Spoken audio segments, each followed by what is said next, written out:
El cuento 1002 de Sherezade, de Edgar Allan Poe.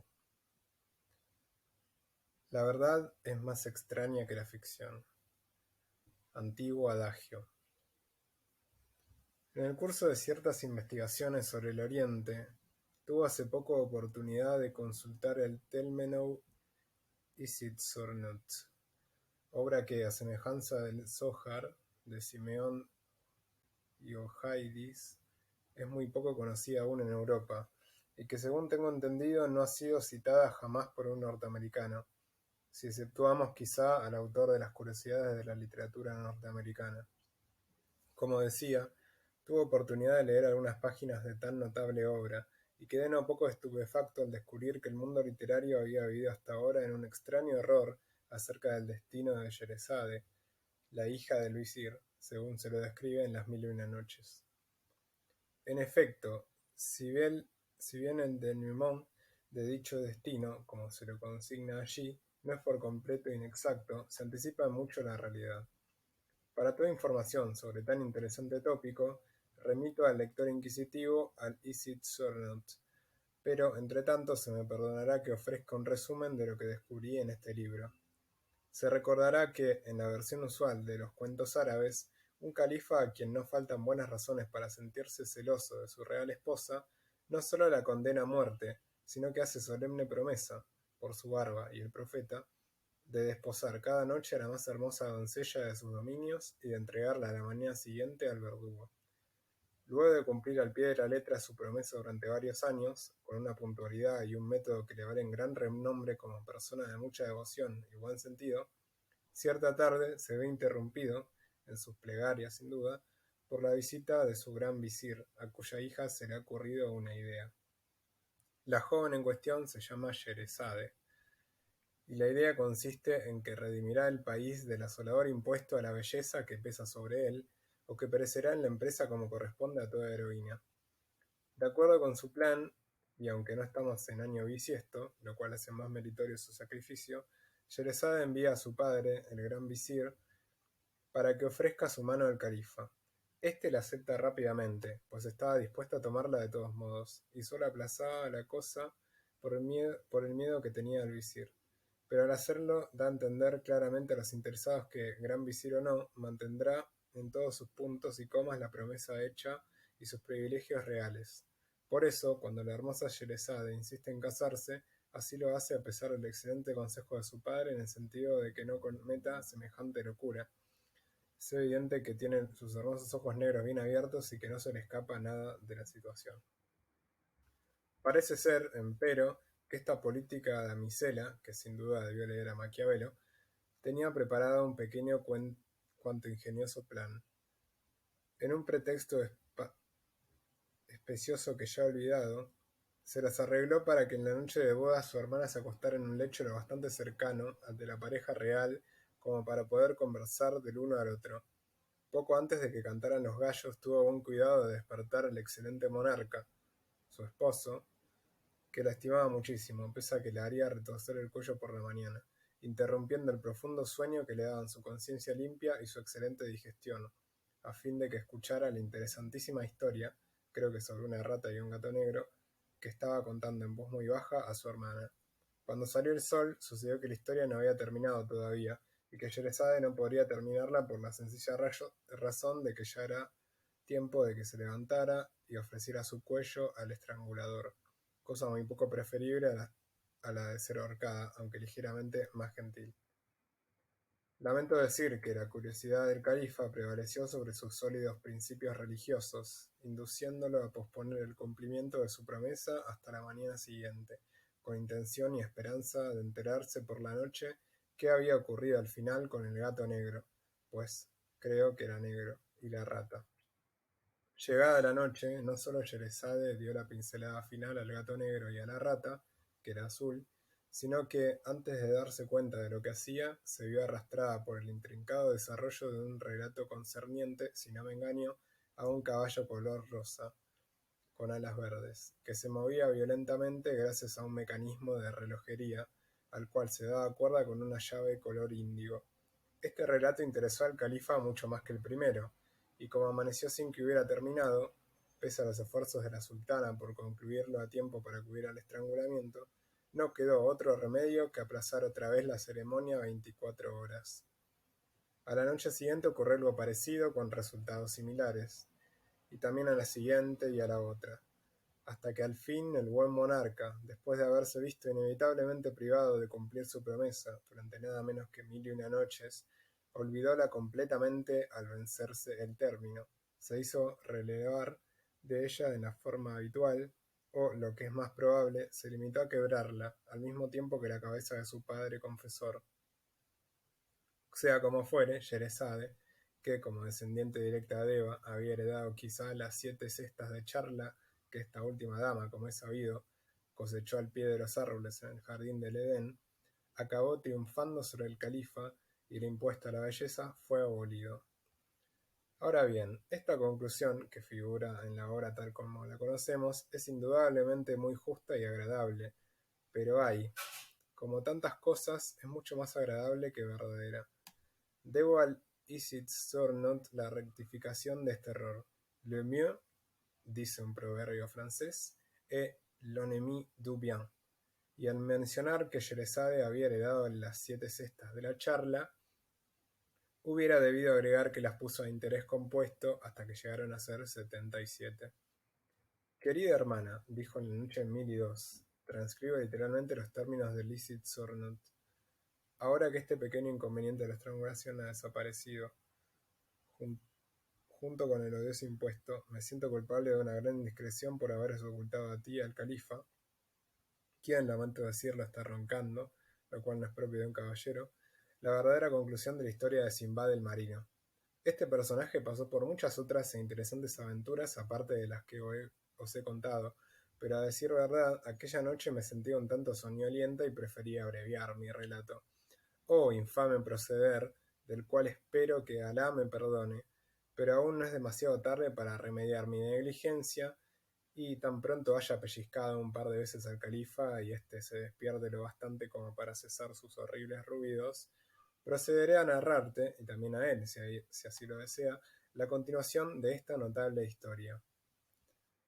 La hermana de Sherezade, según noticias de Isitsöornot, no se manifestó demasiado entusiasmada ante esta perspectiva, pero el califa, luego de recibir suficientes pellizcos, terminó por interrumpir sus ronquidos y finalmente dijo «Hunt» y luego «Ehem», con lo cual la reina comprendió, por cuanto se trataba indudablemente de palabras árabes, que el monarca era todo atención y que trataría de no seguir roncando. La reina, repito, reanudó sin perder más tiempo la historia de Simba del Marino. Por fin, cuando ya era viejo, contó Sherezade, y Simbad hablaba por su voz, después de gozar de muchos años de tranquilidad en mi hogar, me sentí poseído una vez más por el deseo de visitar países lejanos, y un día, sin advertir a mi familia de mis intenciones, preparé algunos fardos de mercancías que aliaban la riqueza al poco bulto, y enganchando a un mozo de cuerda para que las llevara, bajé con ellas a la costa, para esperar algún navío que quisiera sacarme del reino, rumbo a alguna región que no hubiera explorado todavía. Luego de dejar los fardos en la arena, nos sentamos bajo los árboles y miramos el océano, esperando percibir algún navío, pero durante varias horas no vimos ninguno. Me pareció por fin que oía un extraño sonido, entre zumbido y murmullo, y el mozo de cuerda afirmó que también él lo oía. No tardó en hacerse más intenso, y crecía en forma tal que no podíamos dudar del rápido acercamiento del objeto que lo provocaba. Por fin, en la línea del horizonte distinguimos una mota negra que aumentaba rápidamente de tamaño hasta convertirse en un enorme monstruo, nadando con gran parte del cuerpo fuera del agua. Avanzó hacia nosotros a una velocidad inconcebible, levantando enormes masas de espuma con el pecho e iluminando la parte del océano por la cual avanzaba con una larga línea de fuego que se extendía hasta perderse en la distancia. Cuando aquello se nos acercó pudimos verlo con toda claridad.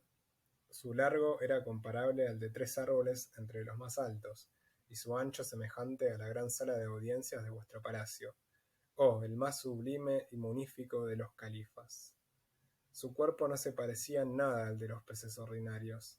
Sólido como de roca, era de un negro azabache en toda la extensión que sobresalía del agua, a excepción de una angosta faja rojo sangre que lo circundaba por completo. El vientre, oculto por el agua, pero que veíamos por momentos cuando el monstruo subía y bajaba entre las olas, hallábase totalmente cubierto de escamas metálicas, cuyo color semejaba el de la luna con tiempo neblinoso. Su lomo era chato y casi blanco, y de él surgían hacia lo alto 6 espinas de una altura casi igual a la mitad de su largo. Aquella horrible criatura no tenía boca visible, pero para compensar este defecto se hallaba provisto de 20 ojos por lo menos, que sobresalían de las órbitas como los de la libélula verde y se distribuían alrededor del cuerpo en 2 hileras, una sobre otra, paralelamente a la franja rojo sangre que parecía una especie de ceja. 2 o 3 de aquellos espantosos ojos eran mucho mayores que los demás y daban la impresión de ser de oro macizo. Aunque, como he dicho, la bestia se nos acercaba con enorme rapidez, parecía movida por artes de nigromancia, pues no tenía aletas como las de un pez, ni patas membranosas como un pato, ni alas como la concha marina a quien el viento impulsa como si fuera un barco. Tampoco se contorsionaba para avanzar, como la anguila. La cabeza y la cola se parecían muchísimo, salvo que a poca distancia de esta última había 2 agujeros que servían de narices y por las cuales el monstruo exhalaba un espeso aliento con violencia prodigiosa, produciendo un agudo y desagradable sonido.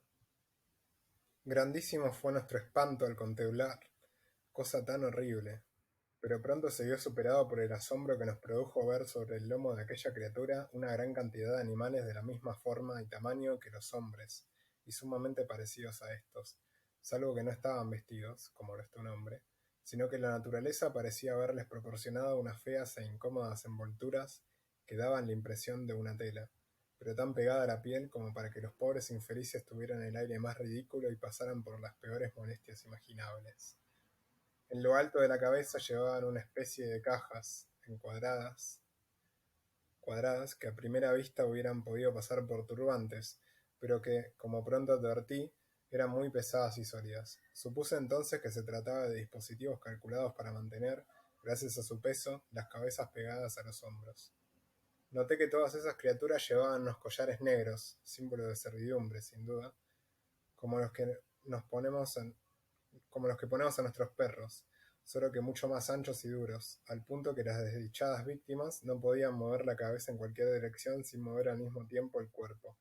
Veíanse así condenados a contemplarse incesantemente la nariz, espectáculo tan romo y chato como imaginarse pueda, por no calificarlo de espantoso. Una vez que el monstruo hubo llegado junto a la costa donde nos hallábamos, proyectó repentinamente uno de sus ojos hasta muy afuera, emitiendo por él un terrible resplandor de fuego, seguido de una densa nube de humo y un estruendo que no puedo comparar con nada por debajo del trueno. Cuando se despejó el humo, vimos a uno de aquellos extraños animales hombres parado cerca de la cabeza de la bestia, con una trompeta en la mano. Llevándosela a la boca, no tardó en dirigirse a nosotros con acentos tan broncos, ásperos y desagradables que hubiéramos confundido acaso con un lenguaje si no hubieran sido proferidos por la nariz. Como no cabía duda de que se dirigía a nosotros, me sentí perplejo y sin saber qué contestar, pues no había entendido una sola sílaba. En esta coyuntura me volví al mozo de cordel, que estaba a punto de desmayarse de terror, y le pregunté qué pensaba de aquel monstruo y si tenía idea de sus intenciones, así como de la naturaleza de los seres que llevaban su lomo. Venciendo lo mejor posible el temblor que lo dominaba, me contestó que había oído hablar de aquella bestia marina, que era un cruel demonio, con entrañas de azufre y sangre de fuego, creado por genios malignos para infligir desgracias a la humanidad, que aquellas cosas que había en su lomo eran sabandijas como las que a veces infestan a gatos y perros, solo que más grandes y más salvajes, y que tenían su razón de ser, por más mala que fuera, ya que a causa de las torturas que infligían al monstruo mediante sus mordiscos e hijonazos, lo llevaban al grado de enfurecimiento necesario para que rugiera y cometiera maldades, cumpliendo así los vengativos y perversos propósitos de los genios malignos. Esta explicación me indujo a salir corriendo a toda velocidad, y sin mirar una sola vez hacia atrás, me interné como una flecha en las colinas, mientras el mozo de cordel corría con no menos celeridad, pero en dirección opuesta, al punto que logró finalmente escapar con mis fardos que no dudo habrá cuidado debidamente, aunque no puedo ratificar este punto, pues no me parece que haya vuelto a verlo jamás. En cuanto a mí, fui perseguido por un enjambre de los hombres sabandijas que habían desembarcado en botes, hasta que no tardé en ser alcanzado, atado de pies y manos y conducido a bordo de la bestia, la cual echó a nadar de inmediato mar afuera. Me arrepentí entonces amargamente de haber abandonado un hogar confortable para arriesgar la vida en semejantes aventuras, pero como aquellas lamentaciones no servían de nada, traté de mejorar en lo posible mi situación, buscando asegurarme la buena voluntad del animal hombre que esgrimía la trompeta, que parecía ejercer autoridad sobre los otros. Tan bien lo logré que, pocos días más tarde, aquella criatura me dio varios testimonios de su favor, y llegó por fin a molestarse en enseñarme los rudimentos de lo que sería vano denominar un lenguaje. Pero gracias a ello me fue posible hacerme entender de aquella criatura y expresarle mis ardientes deseos de ver el mundo. Patapún, catabón, tirilín, Simbad, mantantirurilá, rataplán, chimpún, me dijo cierto día, después de cenar. Pero me apresuro a pedir 1000 perdones, pues olvidaba que vuestra majestad ignora el dialecto de los cockneys, como se denominaban a los seminares hombres, quizá porque su lenguaje constituía el eslabón entre el caballo y el gallo. Con vuestro permiso, lo traduciré. Patapún, catabón, etc., significa me alegra descubrir, querido Simbad, que eres un excelente individuo. Por nuestra parte, estamos cumpliendo ahora algo que se llama circunnavegación del globo, y ya que tienes tantos deseos de ver el mundo, cerraré los ojos y te daré un pasaje gratis en el lomo de esta bestia. Elicit Sornot declara que, cuando la dama Sherezade hubo llegado a este punto, el califa se volvió sobre el lado derecho y dijo: «Ciertamente, querida reina, es muy sorprendente que hayas omitido hasta ahora estas últimas aventuras de Simbad. ¿Sabes que las encuentro tan entretenidas como extrañas?». Habiéndose expresado así el califa, según nos cuentan, la hermosa Sherezade continuó su relato con las siguientes palabras: «Agradecí su gentileza al animal hombre», dijo Simbad, «y pronto me hallé muy a mi gusto sobre la bestia, que nadaba a velocidad prodigiosa a través del océano, a pesar de que éste, en la parte del mundo donde nos hallábamos, no era plano, sino redondo como una granada, por lo cual puede decirse que todo el tiempo subíamos y bajábamos por él».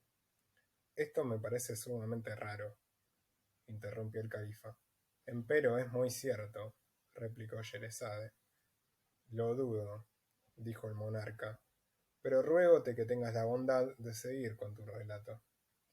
«Así lo haré», continuó la reina. «La bestia», continuó Simbad, «nadaba hacia arriba y abajo, hasta que llegamos a una isla de muchos cientos de millas de circunferencia que, a pesar de su tamaño, había sido levantada en mitad del océano por una colonia de pequeños seres semejantes a las orugas». Dijo nuevamente el califa, pero Sherezade no le prestó atención y siguió hablando con las palabras de Simbad. «Más allá de esta isla llegamos a un país donde había una caverna que entraba 30 o 40 millas en las entrañas de la tierra y que contenía mayores, más grandes y magníficos palacios que los existentes en Damasco y Bagdad juntas. Del techo de estos palacios colgaban miríadas de gemas, semejantes a diamantes, pero más grandes que un hombre. Entre las calles llenas de torres, pirámides y templos, corrían inmensos ríos negros como el ébano, pululantes de peces sin ojos. Dijo el califa. Nadamos luego a una región del mar donde hallamos una elevadísima montaña, de cuyas laderas caían torrentes de metal fundido, algunos de ellos de 12 millas de ancho y 60 de largo. De un abismo en lo alto surgían cantidades tales de cenizas que el sol había quedado completamente oculto en el cielo y estaba más oscuro que en la más tenebrosa medianoche. A unas 150 millas de aquella montaña era imposible ver el más blanco de los objetos, aunque lo pusiéramos contra los ojos. Dijo el califa. Luego de alejarnos de esta costa, la bestia continuó su viaje hasta llegar a una tierra donde la naturaleza de las cosas parecía haberse invertido, pues vimos un gran lago en cuyo fondo, a más de 100 pies bajo la superficie, florecía con toda su vegetación un bosque de altos y exuberantes árboles. «Hola», dijo el califa. Cientos de millas más allá encontramos un clima donde la atmósfera era tan densa que sostenía el hierro, o el acero, tal como el nuestro sostiene una pluma. Azúcar, dijo el califa. Siguiendo siempre en la misma dirección, llegamos a la región más admirable y magnífica de la tierra. Corría por ella un río de varios miles de millas de longitud. Era de insondable profundidad y de mayor transparencia que el ámbar. Su ancho variaba de 3 a 6 millas, y sus márgenes se alzaban perpendicularmente hasta 1200 pies de altura, coronados por árboles de follaje perenne y flores del más dulce perfume, que convertían aquel territorio en un maravilloso jardín. Pero tan exuberante región se llamaba el reino del horror, y penetrar en él representaba inevitablemente la muerte. «Toma», dijo el califa. Nos alejamos aprisa de aquel reino y tras algunos días llegamos a otro, donde nos asombró descubrir miradas de monstruosos animales que tenían en la cabeza cuernos semejantes a guadañas. Aquellas horrorosas bestias cavan vastas cavernas en forma de túnel, disponiendo su entrada en forma tal que los animales que pisan las piedras que la forman se precipitan al interior de la guarida de los monstruos, quienes les chupan inmediatamente la sangre, transportando luego desdeñosamente sus restos a mucha distancia de las cavernas de la muerte. «Bah», dijo el califa. Continuando nuestro viaje, avistamos una zona donde hay vegetales que no crecen en el suelo sino en el aire. Algunos surgían de la sustancia de otros vegetales, otros derivaban su alimento del cuerpo de animales vivos, y había algunos que ardían como si fueran un fuego intenso, otros que andaban de un lado a otro según su voluntad, y, lo que era aún más extraordinario, descubrimos flores que vivían, respiraban y movían sus partes a voluntad, y que compartían la detestable pasión humana por la esclavitud, sumiendo a otros seres en horribles y solitarias prisiones hasta que cumplían determinadas tareas. «¿Cómo?», dijo el califa. «Al salir de esta tierra no tardamos en llegar a otra donde las abejas y los pájaros son matemáticos de tanto genio y erudición que diariamente enseñan geometría a los entendidos del imperio. Cierta vez que el rey ofreció una recompensa por la solución de 2 dificilísimos problemas, ambos quedaron instantáneamente aclarados, el uno por las abejas y el otro por los pájaros.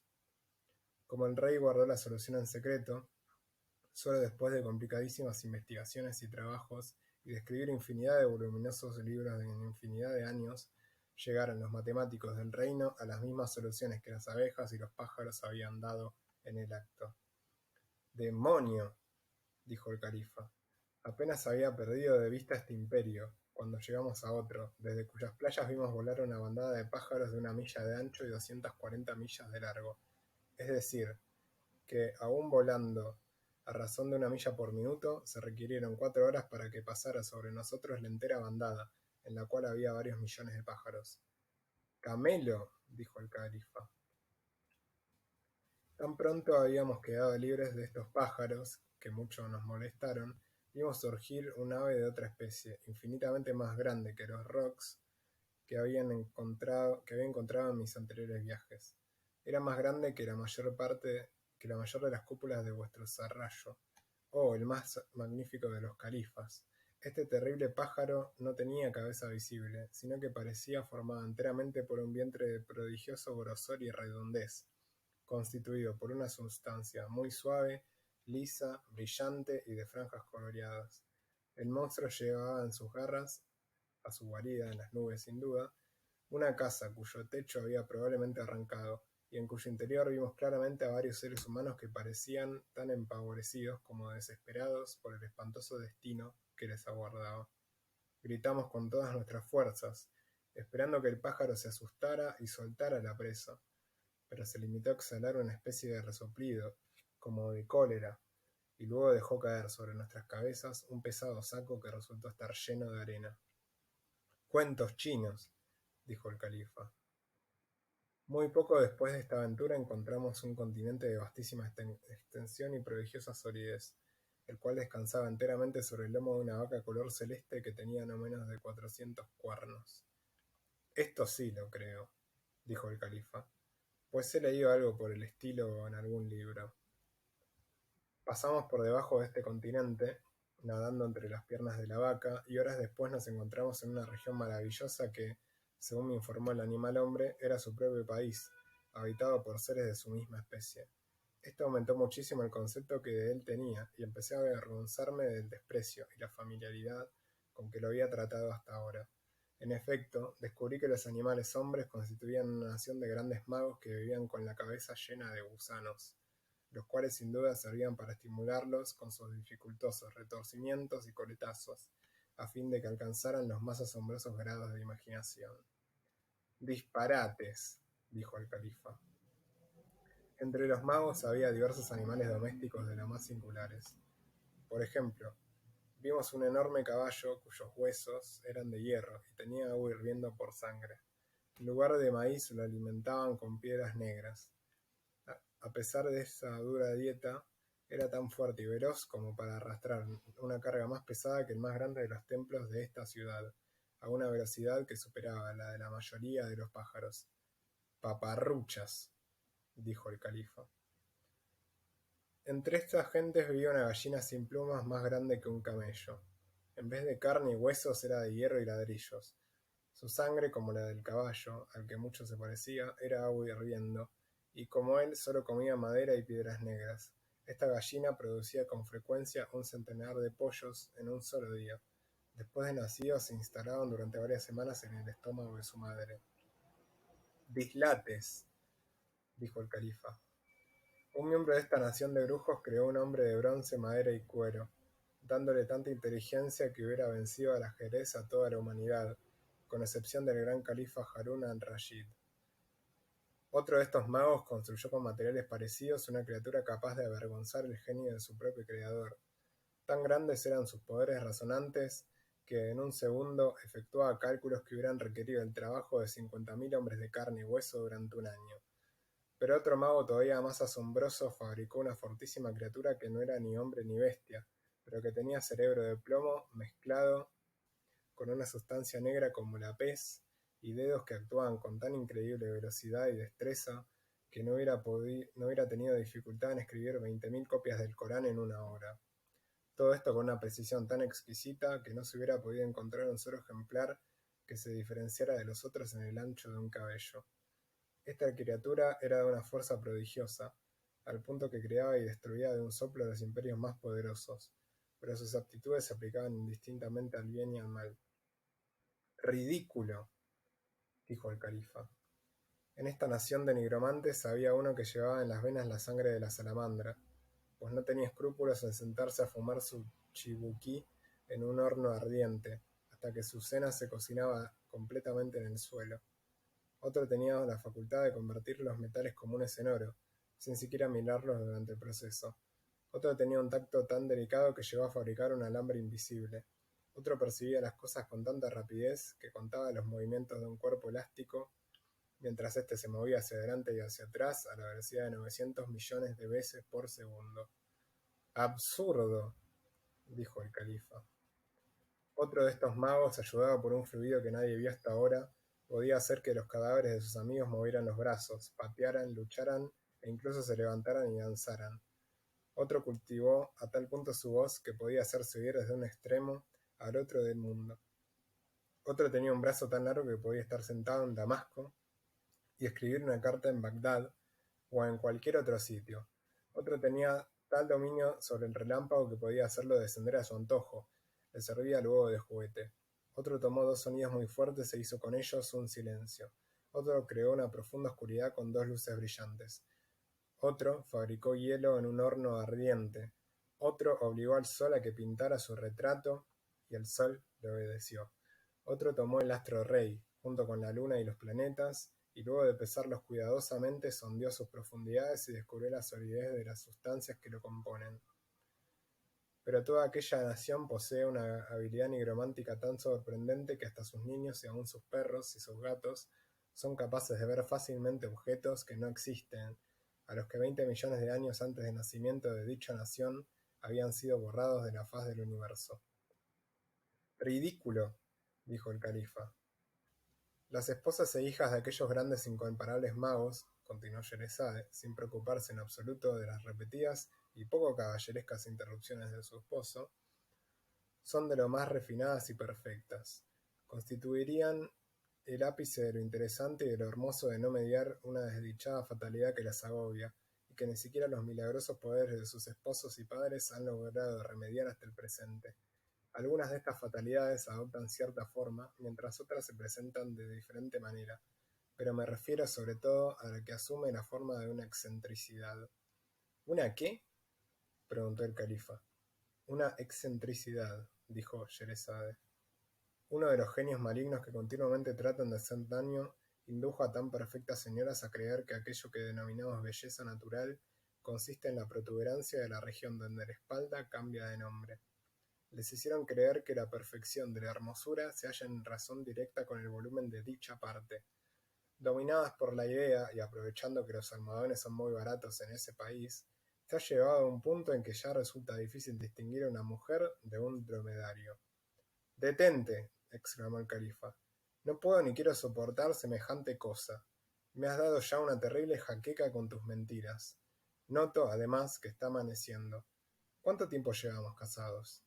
Mi conciencia empieza a atormentarme. Y, además, ese asunto de los dromedarios. ¿Me tomas por imbécil? Lo mejor que puedes hacer es ir a que te estrangulen. Según me entero por el Illicit Stornot, estas palabras ofendieron y asombraron a Scheherazade, pero como sabía que el califa era hombre de escrupulosa integridad y poco sospechoso de faltar a su palabra, se sometió resignadamente a su destino. Mucho se consoló, mientras le apretaban el cordón en el cuello, pensando que gran parte de su historia quedaba todavía por decir, y que la petulancia de aquel animal de su marido le estaba bien aplicada, pues por su culpa se quedaría sin conocer muchas otras inimaginables aventuras.